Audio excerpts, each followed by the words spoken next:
खसीगला सुना share news cut परवर्ती प्रसंग प्रधानमंत्री मोदी अपील पर ज्वेलरी स्टॉक गुड़िक प्रभावित होती भयंकर भाव में खसी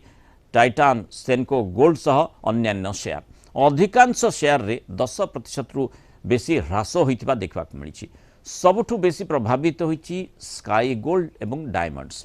ये शेयर 12% रु अधिक खसी सेपरी टाइटान सेनको गोल्ड सह अन्यान्य अलंकार स्टॉक 10% पर्यंत ह्रास पाई देशर अर्थनैतिक स्थिति को अधिक मजबूत करने लक्ष्य आसंता गोटे वर्ष पर्यंत सुना न किणी पेट्रोल डीजेल संचय भी करने प्रधानमंत्री अपील करिसेंति मोदी बयान प्रभाव एवं सीधा सड़क अलंकार स्टॉक सह अन्य शेयर उपर पड़ी आज प्राय 13,000 पॉइंट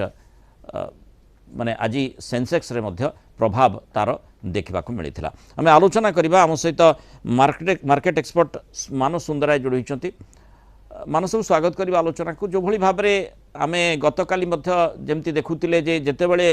प्रधानमंत्री भली अपील कले तार प्रतिफलन पुंजी बजार पर पड़ पारे विभिन्न दृष्टिकोण आकलन करा स्वाभाविक भाव में जिते सुना न किणवाई प्रधानमंत्री अपील करछंती जेतु फोरेक्स रिजर्व